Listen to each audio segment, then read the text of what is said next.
1 second, I'll.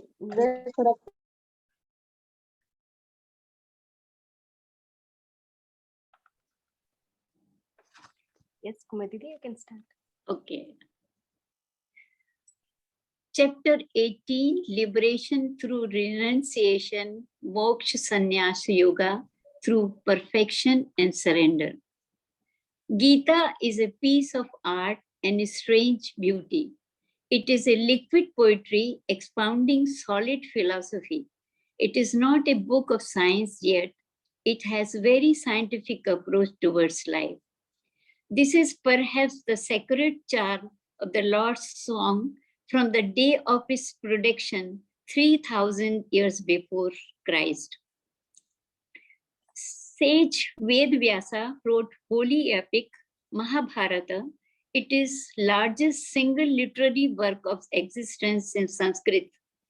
Gita occupies chapters 23 to 40 of the book 6 in the Mahabharata epic. Gita is essentially a question and answer dialogue about every aspect of life between the first person Lord Krishna, second person warrior Prince Arjuna, telepathically by the third person Sanjay, who narrates the story to the fourth person, the blind king Drishtarashtra. Just before the beginning of the war, says that he has to kill all his kinsmen, teachers, and that's why he refuses to fight. This war was not a bloody war of the relatives killing relatives, instead symbolic war between right and wrong, good and bad, which is happening within us all the time, every day. Symbolically, Lord Krishna is teaching Arjun how to attain self-realization. First, by eradication is negative thoughts, and then by eradication all of thoughts in order to enter a thoughtless state. Arjun, we can understand this individual soul, Atman or Jivatma. Krishna, the absolute soul, God or Paramatma. Chariot is human body, 5 horses, 5 senses, organs, Indriyas. Reins is control of the senses and the mind, and war with the body is between right and wrong. Kauravas have got a bad and evil thoughts. Pandavas have the good spiritual thoughts. Lord Krishna deals with self-knowledge in the 13th, 14th, 15th chapters. In 16 and 17 chapters were discussion with the values without which the mind will not be fit to receive the knowledge of the self. Lord has dealt with all the options in Vedantic teaching.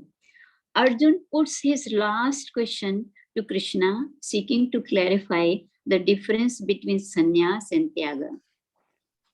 Bhagavan takes this opportunity to sum up his entire teaching, which has been spread over the last 16 chapters. Arjun asks, O Lord, I desire to know the truth nature of sannyas and tyag distinctly. He says, Lord says, sannyas means renunciation of action and tyag means renunciation of the desires.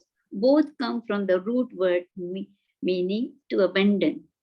A monk who has renounced family and social life to practice spiritual discipline, and who is a tyagi?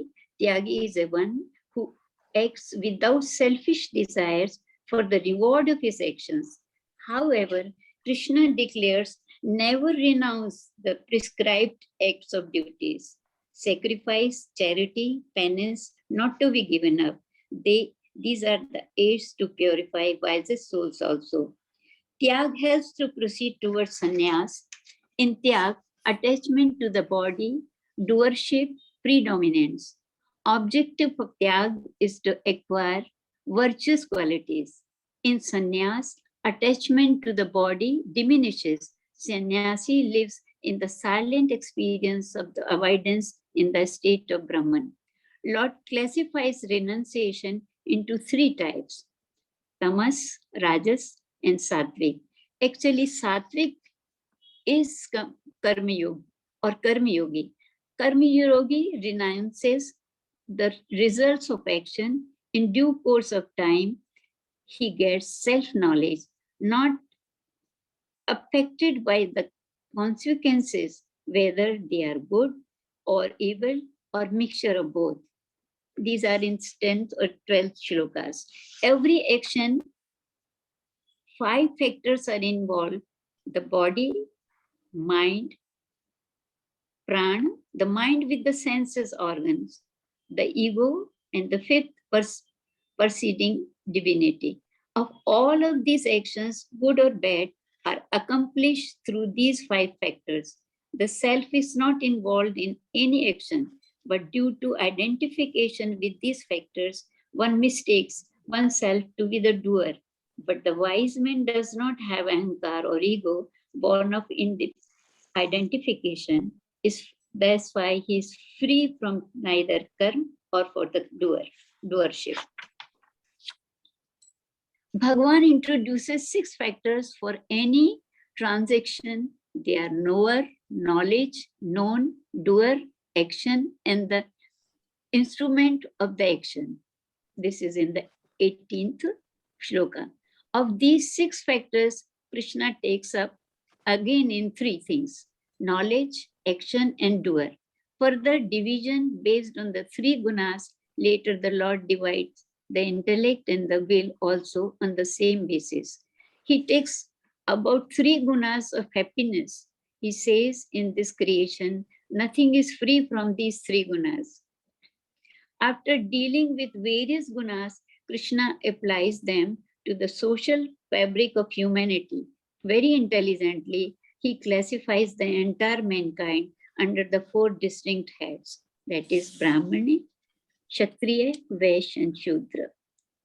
They are prescribed in the scriptures based on their nature. Brahman is like priests or teachers or intellectuals. Kshatris are mostly warriors and administrators, and Vaishyas are farmers, merchants, and business people, and Shudras are artisans and workers. In Karma Yoga is the performance of one's own duty as an offering to the Lord. This renders the mind fit for the knowledge. 45 shloka. He emphasizes the importance of sadharma, or that is duty. It is necessary not only for the sake of purity, but for the sake of the social harmony.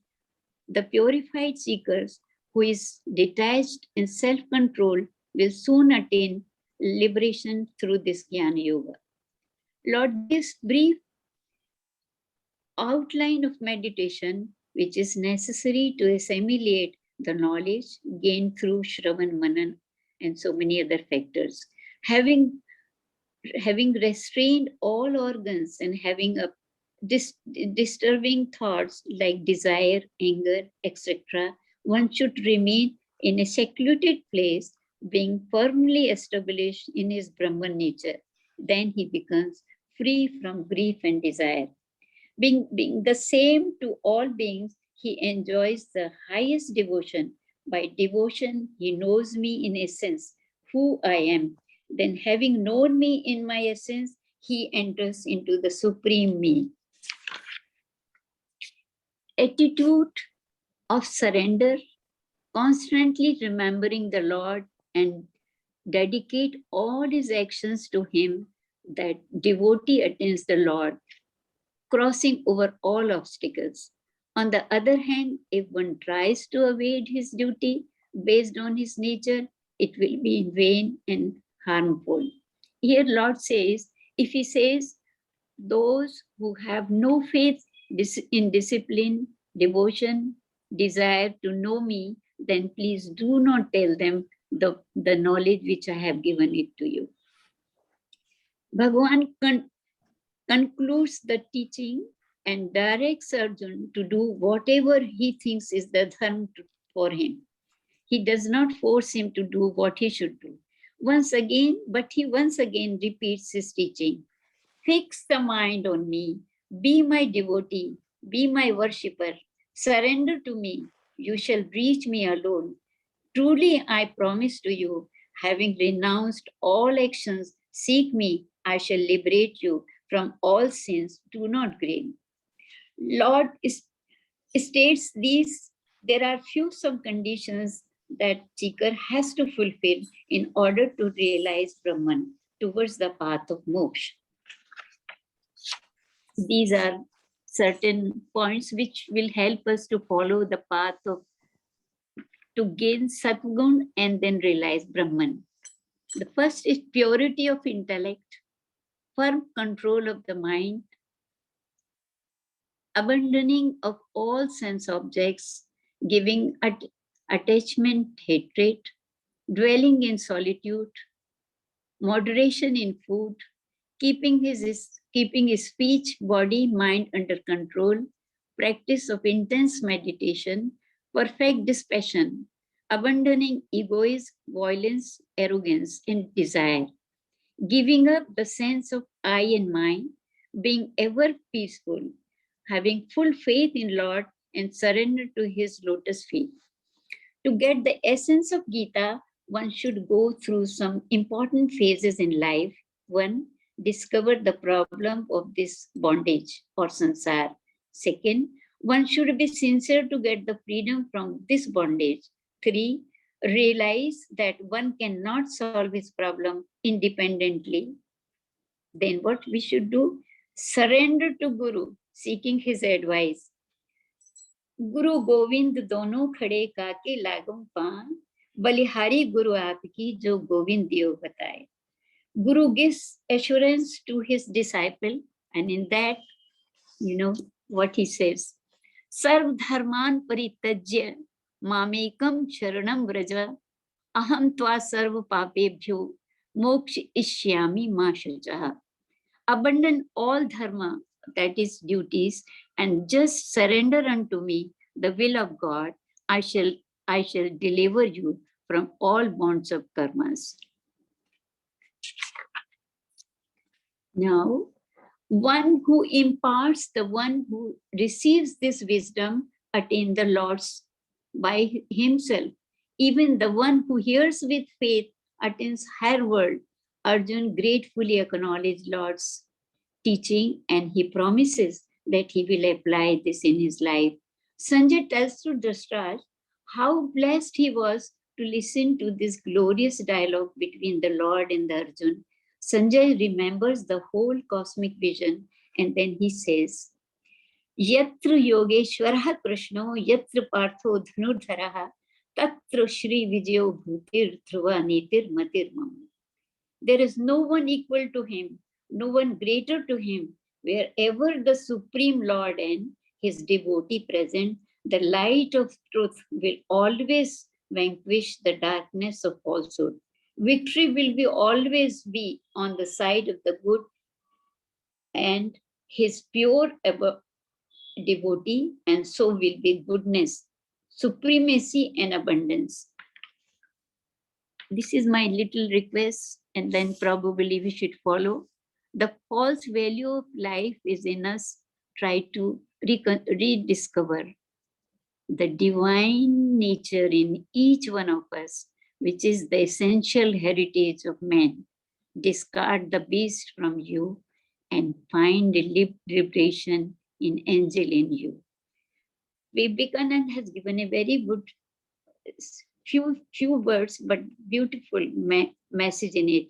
Purity, patience, and perseverance are the three essential things to get success in life. And if we follow all these, probably we will try to reach to somewhere near that destination, which we all are planning. Hari Om.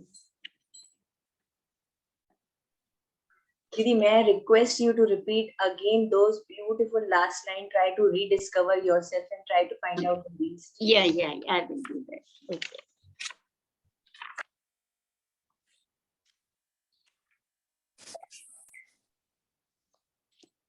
The false values of life in us, try to discover the divine nature in each one of us, which is the essential heritage of man. Discard the beast in us, that is sannyas, you become sannyasi. Sannyas is the liberation, moksha of the angel in us. We should find that moksha is an angel in us. And everybody can try, and we can at least discard all our beast, our bad things, bad vasanas, bad expectations. And if we remove these, then probably we will try to reach to some extent on the purity ground. Hari Om. Beautiful. May I, Yes, sorry. yes. May Yes, I yes. request you to please repeat those 9? Purity of intellect, control of mind, dwelling in solitude. Yes, there are 12 things. I will do that. I will Please, do. can you repeat them? Yes, I want to certainly. write them down. Please do. It is the essence of BhagwadGeeta, really. I would like to tell you one more story later on, if possible. Purity of intellect, firm control of the mind, abandoning of all sense objects, giving attachment and hatred, dwelling in solitude, moderation in food, keeping our speech, body, mind under control, practice of intense meditation, perfect dispassion, abandoning egoism, violence, arrogance, and desire.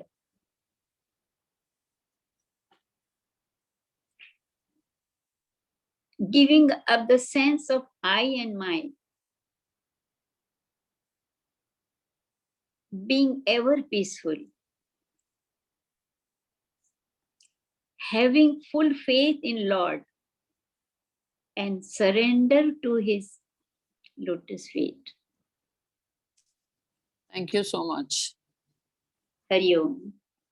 I would, do you have some time? There is a very, very small story which has been taken up from Padma Puran regarding the beauty of 18th chapter. Yes, Kumud Didi, we have a lot of time. Oh, thank you. I will do that. The videos are off, otherwise you could see the smile on everyone's face from the time you started till the end. Oh, thank you. I tried in my little capacity to do whatever little I could do. Now, this story has been written one of my brother-in-law. He's very fond of Vedant and he's very literate person. So he has just sent me this story. The story of the importance of the reading this chapter is explained in the Padma Puran in the form of a story. As Indra, the king of God, is sitting on his throne at his court in heaven, a radiant person glowing like Bhagwan Vishnu himself walks in. His appearance oversold each and every person sitting in the court. The power of his personality is such that Indra looks pale in his comparison and gets automatically thrown out of his throne. The other god and goddesses proclaim the newcomer as the king of the gods and seat him in Indra's throne.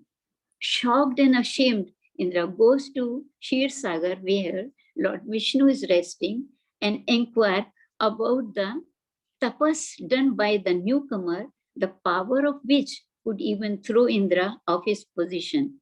Indra claims that to become the king of gods, he had performed 100 yagnas, planted over lakhs of trees, made innumerable wells, ponds, and dharmshalas, and also did a long and rigorous tapas.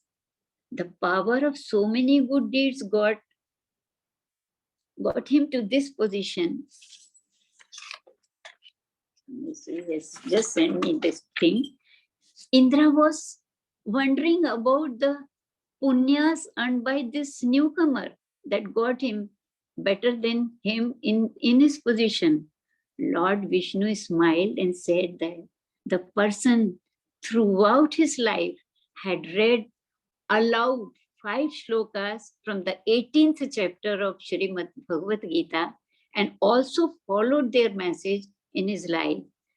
This story tells us about the powerful effect of the understanding the 18th chapter and adapting it in our life. It's so powerful that only just 18 chapters, 5 shlokas, if we read and learn every day, probably we will try to reach in a good place. Hari Om. Excellent, Didi, excellent. And at least what I appreciate with your so much social unavoidable circumstances which you told about, and with your health issues and everything, you make it so perfectly. This is really highly, I appreciate that. We all appreciate that with so much beauty, with so much calmness, and actually I should say with so much mamtapan, is the exact word I can use for you. I really admire, all of you. It is my precious possession, all of you. She was totally occupied, but despite that, she is doing it so well, and she's like कि नहीं, मुझे करना है. थोड़ा busy हूँ, but I will definitely do it. And you did it so beautifully. Thank you. You gave me so much time really to do it, and I tried my starting to ending. It was like, bas you just go on and we are there to listen. So much calmness. You say everything. Thank you, Didi. I think I started with the beginning because this will be our last session. So I thought, let me introduce the basic first information of the book, the whole book, and then I came to the last. As expected. What I said, I wished that you go for 18 chapter and you did that. And I knew it is going to be 1 to 18. Anyone wants to add up something? Anyone wants to say something to Kumud Didi? Then please unmute yourself. We can stop the recording, Didi.